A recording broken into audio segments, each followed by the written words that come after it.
We are so glad you're joining us for TableTalk, where we dive a little deeper into Sunday's message. At Northridge, we exist to help people move closer to Christ. We believe that following Jesus is a journey, and we want to help you through that journey any way we can. And now, join two of our pastors for today's Table Talk. Hey guys, welcome to today's Table Talk. I'm Kristin, and joining me today is Jonathan DeJesus, our college pastor. Hello. We are going to jump into a little bit of your message from this past Sunday. Jonathan, your message was called Living in the Here and Now, and you taught out of Romans 13, verse 11 through 14. Correct. And you really dove into what it looks like to live a life that has been truly transformed by Christ. So I was curious, as you were getting ready to give this message, what sort of resources did you use in preparation for that? Well, the Bible, one. I think that should be obvious. Right. But then I used quite a few. A couple that kind of stick out the most is N.T. Wright. He's a bishop, a scholar. He's kind of our modern day kind of New Testament scholar around the world globally. And he wrote a book called Surprised by Hope. And it's on this same idea on how do we live with a new mindset of not only heaven, but as kingdom people. And that was one of the big ones that stood out. And then the renewal spiritual one that I kind of talked a little bit about on Sunday. And then a little bit of different other ones. But I think those two are the two main ones that helped me to kind of focus on this idea that Paul is kind of hitting on, right, in that last little bit of that chapter where he's kind of calling us to wake up, not only spiritually, but wake up as a people, as kingdom people, and what that looks like to live into the here and now as men and women who are a part of this new kingdom that Christ has brought into the world. And so Surprised by Hope by N.T. Wright, and then Richard Lovelace with the Renewal book on spirituality. So that's really good. Yeah. You know, you talked about being awakened by Christ. And I was actually having a conversation with someone recently, and this individual was kind of frustrated. They said, you know, I'm a believer. I've been baptized, but I just can't seem to find God in my day-to-day life. And I wondered what, after delivering this message, what would you say to an individual that just feels like they've fallen asleep spiritually? I would say, one, show yourself grace. I think, it's not a sprint. It's a marathon more so than anything. And it's the in and outs of every single day, just picking up our cross daily and walking with that. And sometimes the cross is heavy and hard to bear, but it doesn't necessarily mean that I'm done with it.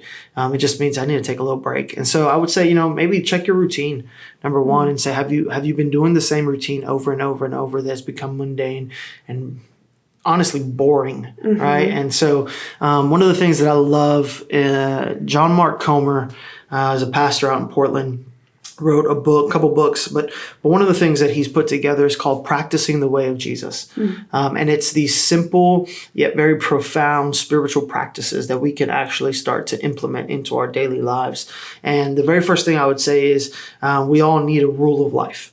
And what I mean by that is we all need this kind of new way of thinking of my spirituality intermixed with my physicality, right? So it's how do I implement the small little things that Christ is calling me to in my normal daily routine, right? And so this rule of life is simple to access. We'll probably put it on the show notes. You can go on there, answer a couple questions, and it'll print you out kind of this calendar of what to do daily, weekly, monthly, and then beyond.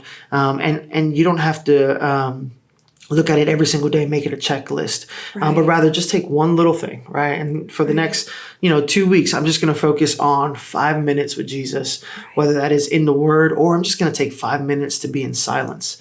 We live in this fast-paced world, and technology is constantly bombarding us, the kids, the work, my own mental capacity. And if I could just take 5 minutes every day to just slow down, to just recenter and refocus. I think it's very helpful. So I'd say one is just check your routines. Maybe it's time to shake up something, or maybe it's time to add something new that you've never done. It's a little stretching. It's going to stretch you out a little bit. It's a little uncomfortable, because I think it's beautiful to see how God works in the uncomfortable and the unknown. Right. And we encounter this new grace, this new kind of fixation on Jesus again. Right. And so, if you're listening, I would say, hey, it's okay. It's okay to be there. We've all been there. But I would encourage you to say, hey, all right, let me examine my life. One of the points I said on Sunday, which I think is vitally important, is like, all right, let me examine my routine, and do I need to shake it up a little bit? Right. And then just add one thing. That's the problem a lot of us run into, is we want to add it all. Right. And we're like, oh, and then you get bombarded, and then you're like, I can't do this. That can feel overwhelming. And I found that even small little simple shifts, like changing the place where I spend time with God,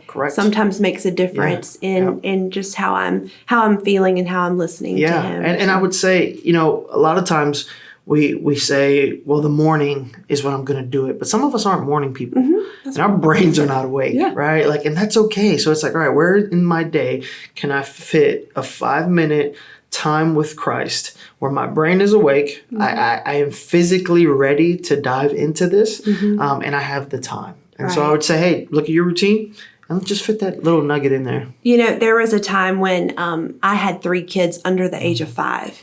And so, as you can imagine, I was a busy mom and I was working too. And my quiet time became in the car while I was driving from dropping off at daycare to coming to work. And, it wasn't perfect, but it was what I needed in that time, so just understand seasons change. Correct. I really liked that during your message, you were transparent and you talked about doubts.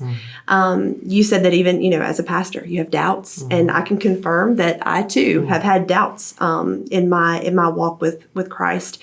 But what would you say to a person that's maybe struggling with that is worried about the doubts that they have in their relationship with God? One, you're not alone. Many people in the faith have doubts.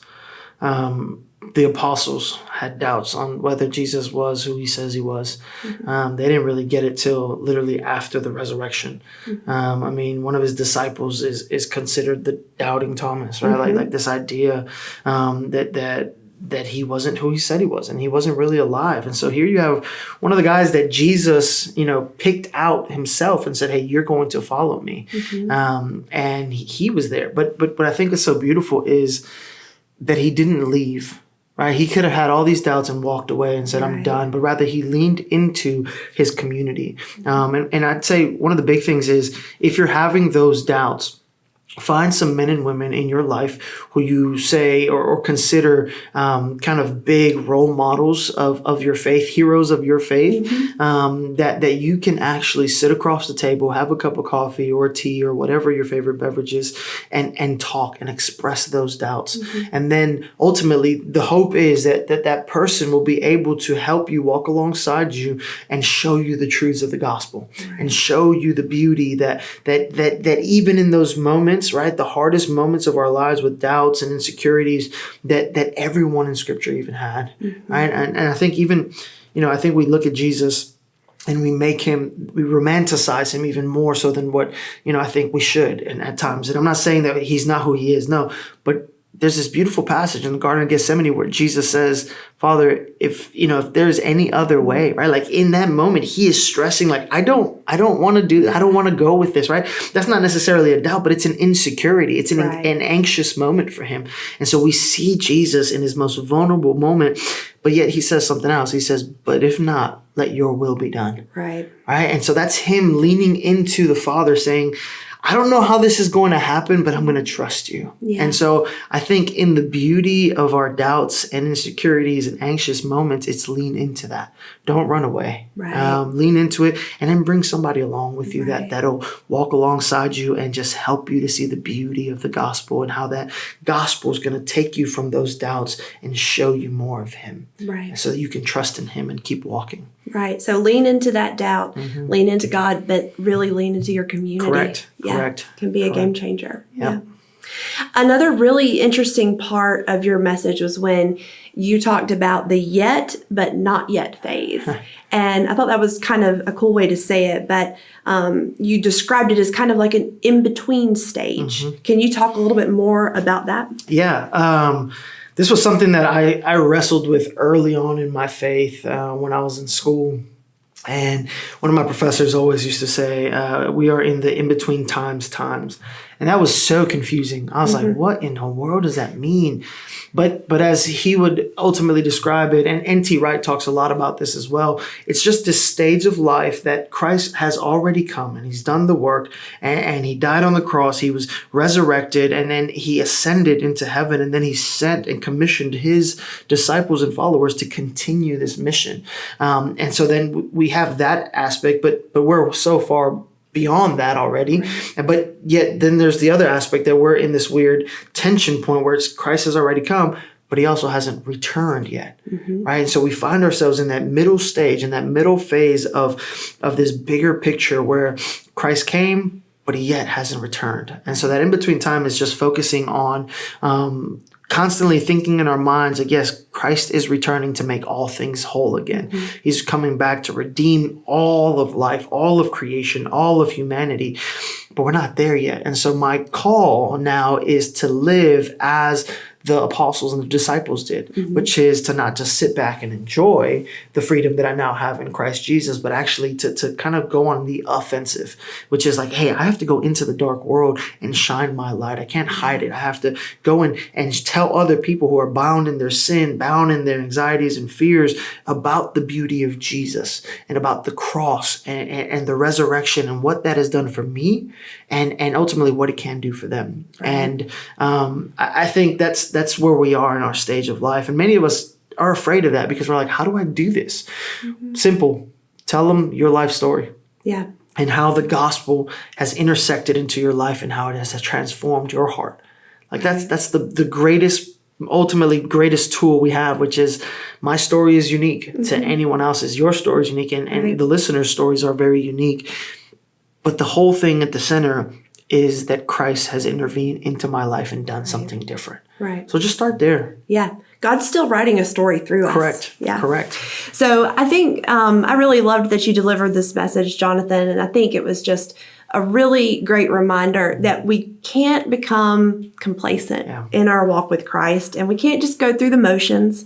Because if we do that, we really miss out on the best part. You know, we miss out on the part where Jesus is using us. He's using us to transform our communities, to transform other people, and through that we are transformed. Correct. And so I just think that that's a really, really great reminder for all of us, no matter where you are in your faith, Absolutely. If you're brand new or if you've been a Christian for years and years.